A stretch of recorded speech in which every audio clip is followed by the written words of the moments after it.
Hello friends, and welcome to a lesson about writing biographies and autobiographies. We'll get into those in just a moment. I hope you've had a chance to get yourself a copy of the outline from the drive, which sort of outlines what would go into a biography paper. Well, let's take a look. First off, a biography is a report about a person. An autobiography is a report about yourself. Remember what a paragraph is as well. It's a group of sentences about one topic, and a paragraph can be about any topic. This paragraph is about paragraphs, and the last sentence of this paragraph says that most are between 5 and 8 sentences, and at least 3. And that one actually has 3 in it. How cool. It gives you some ideas for paragraphs that you would use in a biography.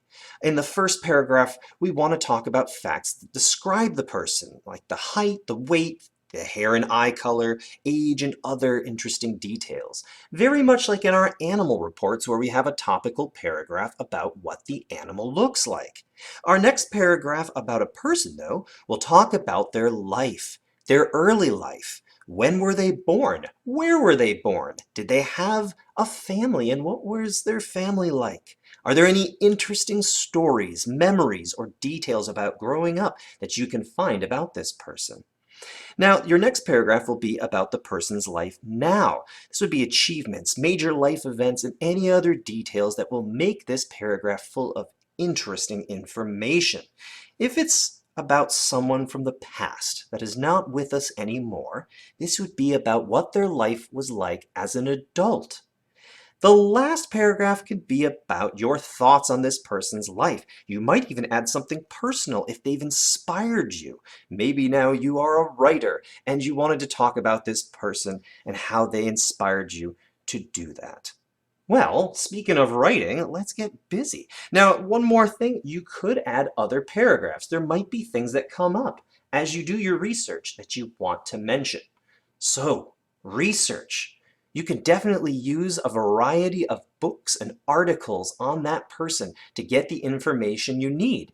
Just like with animal research, some books will have some information and others might have other information. Try not to repeat information too much, but definitely look for a variety of information. I have an article here on Tome de Paola, one of my favorite children's book authors. Here's a book by him right here. It's pretty fantastic. And he was also an illustrator as well. He wrote a lot of books about his own life in addition to the many children's books that he created. And some of those children's books even have some details of his life. Now, we talked about several ways to get this research going.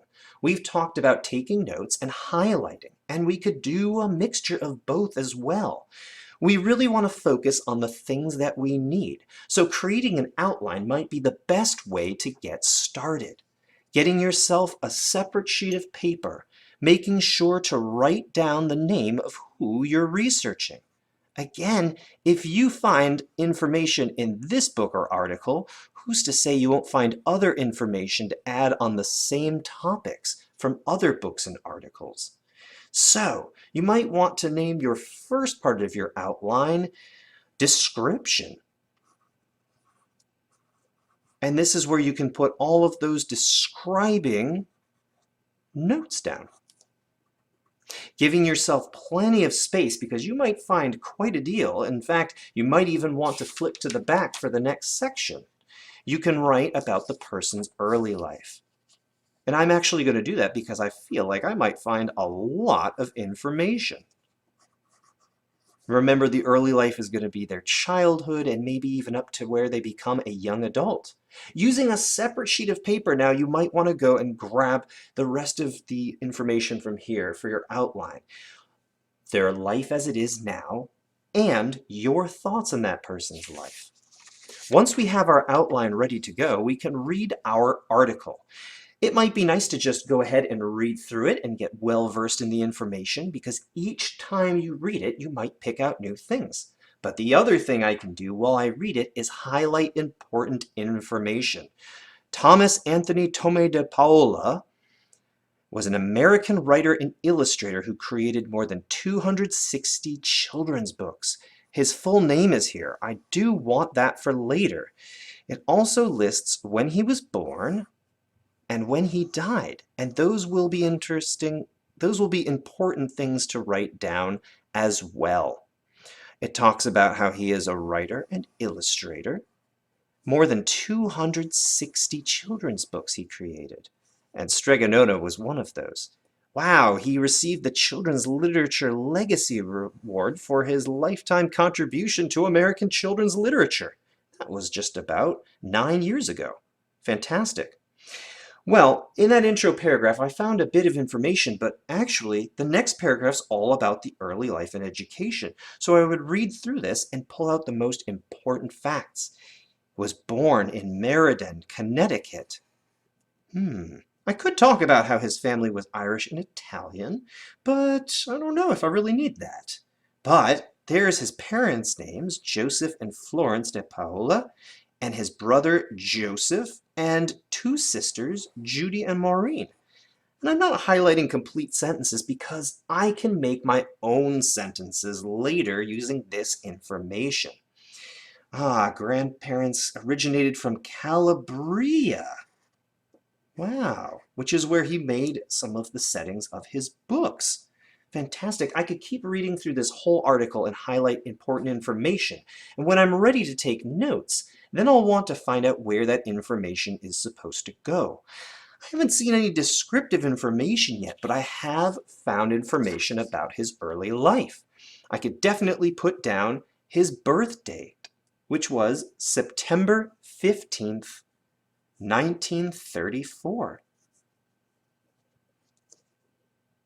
Now I noticed it has his date of death here as well, but that's going to probably go near the end in a different section, probably the section about his adult life. I could definitely say he was born in Meriden, Connecticut. And right now I'm just taking notes on some of these things. I'm just writing Meriden, Connecticut. When I go to write my paper, I will put that into a sentence. I might even put both of these notes into one sentence together. Tame de Paola was born in Meriden, Connecticut on September 15th, 1934. It's like magic. Fantastic.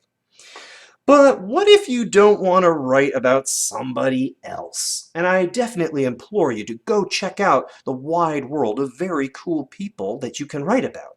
But maybe you're a really cool person, in which case you don't really need all of this. And since this one's about other people, let's use one that's about you, an autobiography. Now this is going to be a little bit of a different process, but pretty much the same. There's some of the same things here. There's a paragraph that describes you. There's a paragraph about your early life. There's a paragraph about your life now, including some of your favorite things, and then even a paragraph about your dreams for the future. But you may have a hard time finding an article about you because, well, that's sort of what you're doing here. You will still need a separate piece of paper. You'll just need to base all your notes on you. Well, what do you look like? Write those things down. Since they're coming straight from the source, you could start writing your paragraph immediately on this one. Well, my name is Samuel, and I am 5'11", and I weigh 100 and something pounds. My hair is missing, and my eye color is hazel, and I'm some kind of years old, and some other details. And then I could talk about my early life, how I was born in Springfield, Massachusetts, and whatever that birth date might be. Could write those things straight down, paragraph by paragraph, and have a pretty fantastic paper about me. But you could also write about your best friend. You could write about your grandparents. You can write about pretty much anybody you like with either of these outlines, including yourself. So have fun writing biography and autobiography reports. I look forward to reading about the people you're interested in.